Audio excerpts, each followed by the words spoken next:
हाल ही में बंगाल इलेक्शन था, अभी उसका रिजल्ट भी नहीं आया है और उस इलेक्शन में भारतीय जनता पार्टी के तमाम नेता जाकर के महिला सुरक्षा के ऊपर बात कर रहे थे। इतना ही नहीं, जहां जहां चुनाव था वहां पर जाकर भारतीय जनता पार्टी ने महिला सुरक्षा के नाम पर खूब पब्लिसिटी बटोरी और महिला सुरक्षा के नाम पर पब्लिक को गुमराह की। और यूपी के सीएम योगी आदित्यनाथ अभी भी विधानसभा सेशन के दौरान महिला की सुरक्षा के ऊपर लगातार बात कर रहे हैं और अपोजिशन को घेर रहे हैं, कह रहे हैं कि आप लोग महिलाओं के श्राप से श्रापित हैं, जिसकी वजह से आपका पतन होता जा रहा है। उसी यूपी की मैं खबरें बताने जा रही हूँ। फतेहपुर में एक लड़की को उसके मंगेतर के साथ बंधक बनाकर भाजपा नेता सहित 3 लड़कों ने गैंग रेप किया। उसके बाद उसके मंगेतर से अकाउंट में पैसे भी ट्रांसफर कराए। इससे पहले भी आप लोगों ने सुना होगा बलिया की खबरें, जहां राजकमल वर्मा नाम का आदमी जो भाजपा का नेता था और 17 साल की बच्चियों के साथ रेप कर रहा था वो, और लालच दे रहा था कि कोटा पढ़ने के लिए भेज दूंगा। जब लगा कि लड़की बता देगी बाहर तो उसको धमकाना शुरू कर दिया था।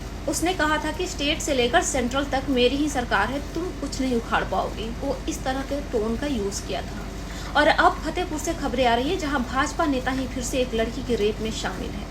आए दिन ऐसी खबरें आती रहती है। यूपी के ही अप्रैल मंथ की एक और हाईलाइट खबरें है, जहां पे दरोगा ने रेप किया। जब लड़की एफआईआर दर्ज कराने गई, उस समय इंस्पेक्टर ने उसे कहा कि तुम मुझे संतुष्ट करोगी तो मैं एफआईआर लिख दूंगा। फिलहाल में दरोगा को सस्पेंड कर दिया गया है। लेकिन जो रिसेंटली घटना हुआ है फतेहपुर में, जहाँ भाजपा नेता सहित 3 लोगों ने मिलकर लड़की के साथ गैंग रेप किया, वो भी उसके मंगेतर को बंधक बना करके और उसके अकाउंट में पैसे भी ट्रांसफर कराए। उसमें से 2 लड़के जिसका कोई पॉलिटिकल कनेक्शन नहीं था वो अरेस्ट हो चुका है, लेकिन भाजपा नेता फरार हो गया। विक्टिम की तरफ से आरोप ये भी लगाया जा रहा है कि प्रशासन जांच में लापरवाही कर रही थी, जिसके वजह से ये सब हुआ। इसमें कोई शक भी नहीं है। ऐसा कैसे हो सकता है कि जिसका कोई पॉलिटिकल कनेक्शन नहीं था, जो उसके चमचे धरते थे, उसको अरेस्ट कर लिया गया, लेकिन भाजपा नेता फरार हो गया।